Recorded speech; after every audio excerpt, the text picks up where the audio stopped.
Hello, it's Daz, and today I want to talk about the connection between sleep paralysis and astral projection.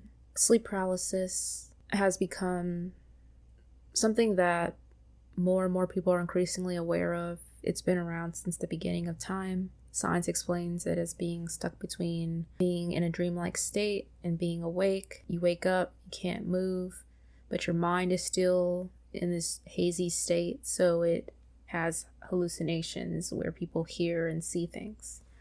Others are not convinced and believe that it is a spiritual attack of some kind. Others may think it's not necessarily an attack, but just like a spiritual experience altogether.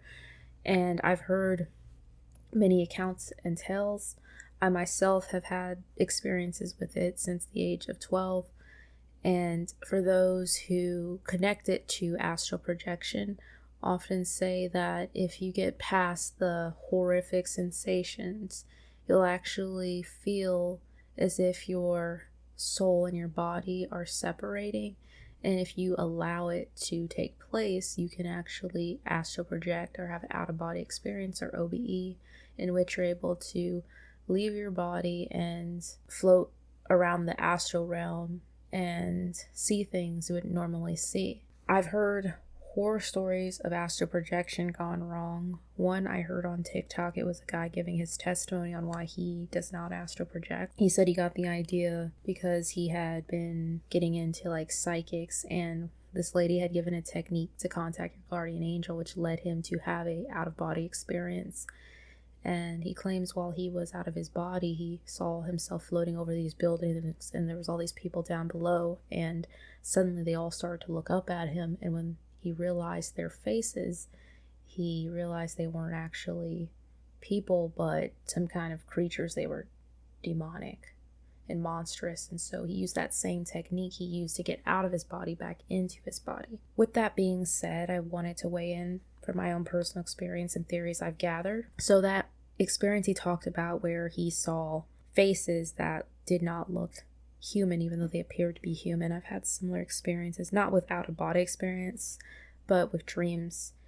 And in my dreams that I had, I remember becoming aware, conscious in them.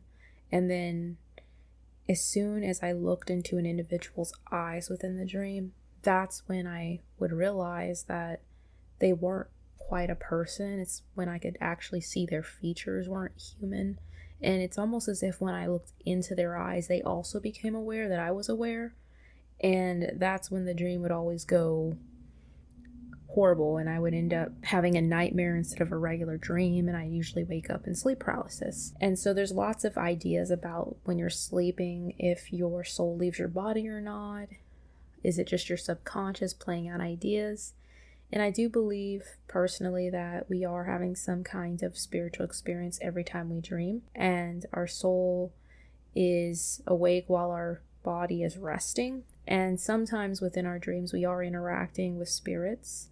Sometimes they are good, like they're God or angels, and other times they're malevolent and they're demons, fallen angels. And sometimes we do become aware. That's what a lucid dream is. Some people like lucid dreams because they claim that they're able to fly and have all these experiences they would normally have. Other people say that they try to lucid dream and it just goes wrong, which every time I've had a lucid dream, I wasn't trying to induce it, it just happened. It always went wrong for me. But I believe the reason why it's always gone wrong is because in those dreams that some kind of contact was taking place with something negative. And once they became aware that I was aware, whatever kind of indoctrination or attempts, they realized that I now was aware enough to then try to take control of the situation. And I've heard theories that the reason why people go into sleep paralysis in their dreams is because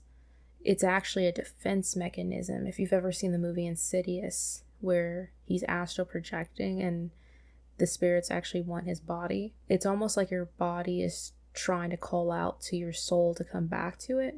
And it's like a defense mechanism for you to fight to merge back together. That's why it's so important during these episodes that you do call out on Jesus or pray, and a lot of people have definitely experienced it stopping altogether with prayer. I know I have. I do believe that there is a connection between out-of-body experiences, sleep paralysis, and being cognizant in your dreams and them going wrong. Those are just a few of my thoughts. I'd like to know what you think.